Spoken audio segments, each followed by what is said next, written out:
Helen Thompson had never considered the attic more than a storage space. A dusty compartment of forgotten furniture, cobwebbed corners, and cardboard boxes stacked haphazardly, smelling faintly of cedar and the passage of decades.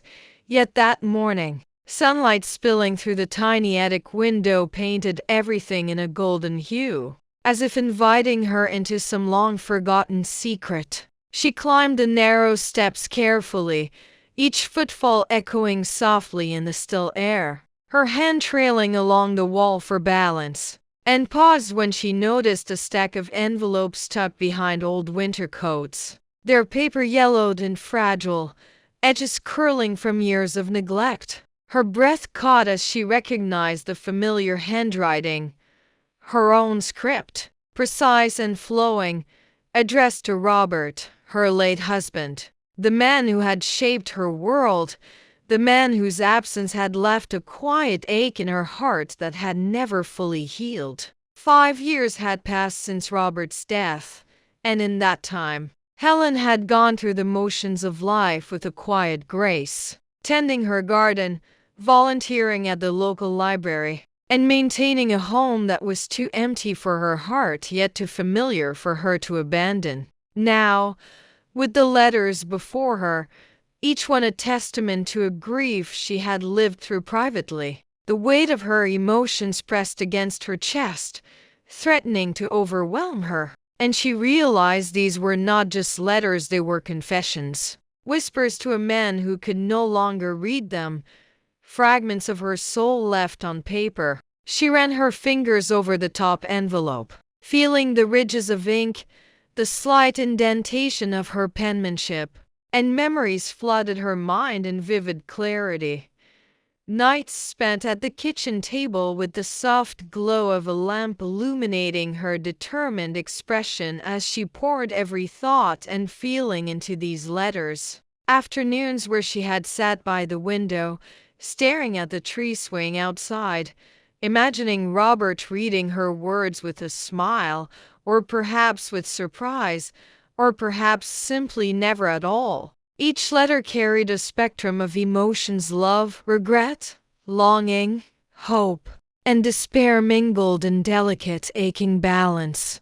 And Helen felt her hands tremble as she picked up another envelope, inhaling the faint scent of paper, ink, and time, wishing she could somehow reach back through memory and touch the man she had loved so completely. For hours, she sat in the dusty attic, surrounded by these physical remnants of her unspoken heart, debating whether she had the courage to confront them, whether the act of reading them aloud would be cathartic or cruel, whether opening them would allow her grief to finally breathe or shatter the fragile balance she had maintained all these years. Finally, unable to bear the weight alone, she dialed Marge, her best friend, the one person who had been with her through both laughter and sorrow, who had seen her through the darkest hours of her life with unwavering support and gentle wisdom. "Helen, is everything all right, dear?"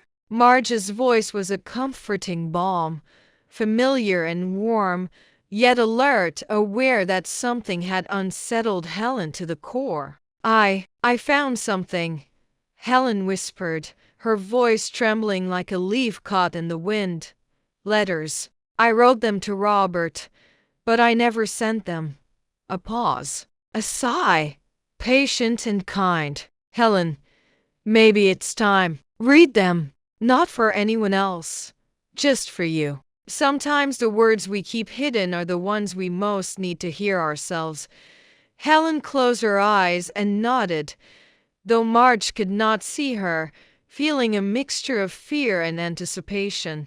The thought of revisiting the past, of resurrecting memories that had been tucked away for 5 long years, was daunting, yet she knew deep within that Marge's advice was right. These letters were pieces of her heart, and they deserved acknowledgement, whether or not they were ever sent. That evening, she returned to the letters, spreading them across her bedroom floor, sunlight catching on the faded paper, illuminating the careful curves of her handwriting. each one a quiet testament to a love that had endured beyond mortality. And she began, with shaking hands and a racing heart, the tentative act of reading aloud, not to Robert, but to herself, allowing the words to fall into the silence, echoing like soft footsteps across the chambers of memory. Laura Thompson had noticed the subtle shift in her mother's demeanor long before the letters emerged from the attic.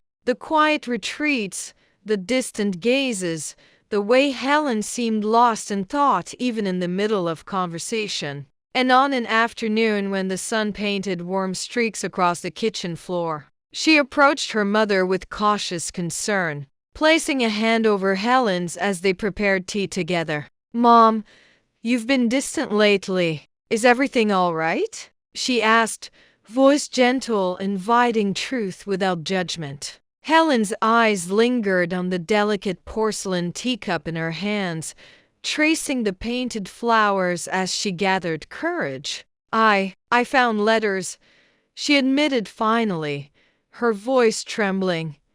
"Letters I wrote to Robert, but never sent."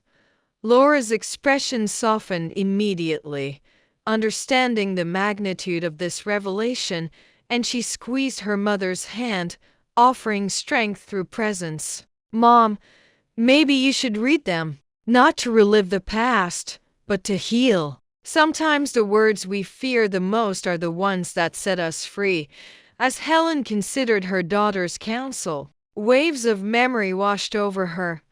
The laughter shared across kitchen counters, the quiet companionship of evenings by the fire, the tender gestures that had made the ordinary rhythms of life extraordinary. She remembered the struggles to the silent arguments, the fear during Robert's illness, the moments of helplessness when she had watched a man she loved struggle with a body and spirit weakened by time and disease, but each recollection was threaded with love, resilience, and shared humanity. These memories, interwoven with the letters, became a tapestry of life, rich in both shadow and light, revealing truths Helen had long avoided, yet could no longer deny. As she unfolded the first letter, her hands shook, and tears welled unbidden, but she continued, voice soft, almost a whisper, reading confessions of fear,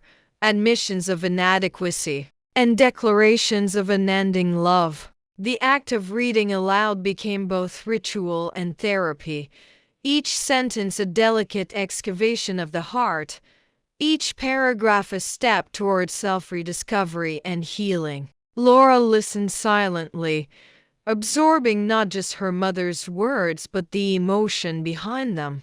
And Helen realized that these letters were more than messages to Robert. They were a bridge between past and present, a means to reconnect with her daughter and with herself, allowing unspoken feelings to surface and be honored, finally transforming grief into gentle understanding and enduring love. The living room, bathed in the warm glow of late afternoon sunlight, became a sanctuary as Helen sat in her favorite armchair, the stack of letters resting in her lap like fragile wings, each one heavy with emotion, memory, and unvoiced longing. She opened the first envelope, tracing the lines of her handwriting as she read aloud, her voice quivering at first, then growing steadier as the memories emerged, vivid and sharp, bringing with them laughter, tears, and the tender ache of remembrance. She spoke of mornings filled with quiet gratitude,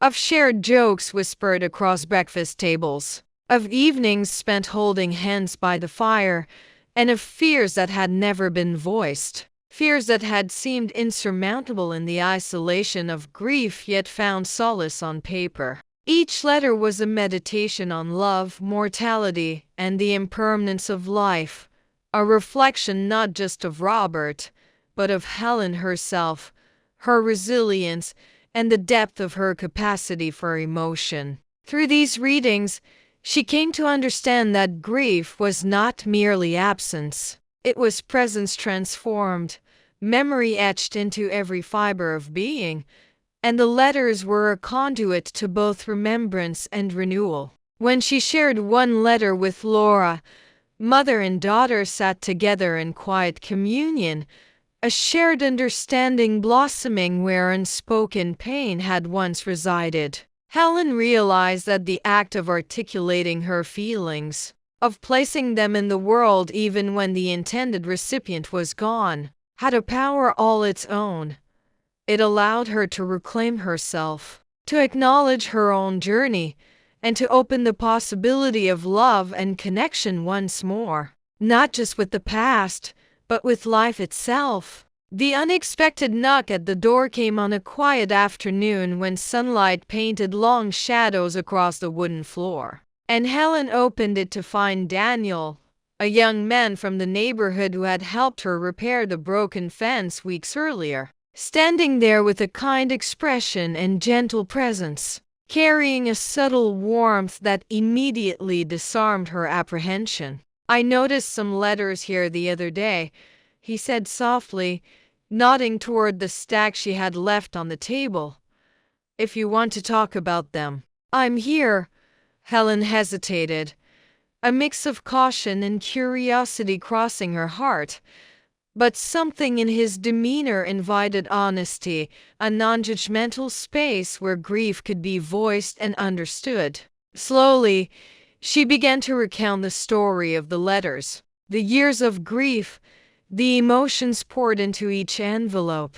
And Daniel listened, attentive and empathetic, offering insights without intruding, reflections that shed new light on love, loss, and the ongoing process of healing. His presence reminded her that life had not ended with Robert's passing, that new connections, however unexpected, could offer fresh perspectives, gentle encouragement, and perhaps, in time, companionship that was not a replacement but a continuation of the human heart's capacity to care, nurture, and embrace joy. Daniel's words, simple and sincere, echoed long after he had left.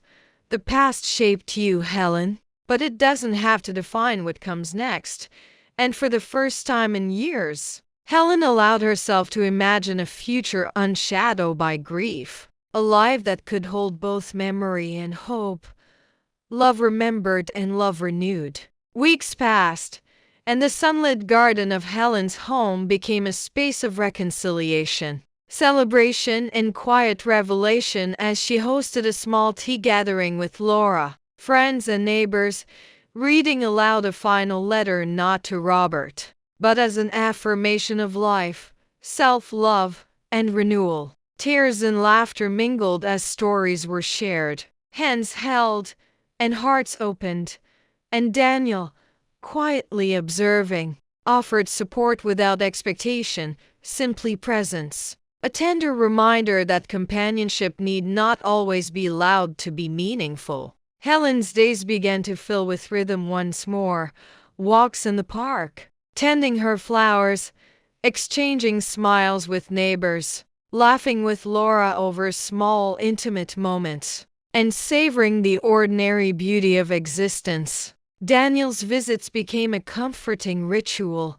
punctuating her days with conversation, quiet humor, and gentle reflection, bridging the space between solitude and connection. At sunset, Helen often stood by her window, letters in hand, the sky awash with hues of amber, rose, and violet, feeling the weight of grief lighten, the ache of absence soften, and the quiet joy of presence deepen. The letters she had never sent had not been lost. They had guided her back to life, love, and courage, teaching her that the heart remembers, the heart heals, and the heart will always find its way, a lesson etched not in ink alone, but in every heartbeat, every smile, and every moment of shared humanity that defined the beauty of her renewed existence.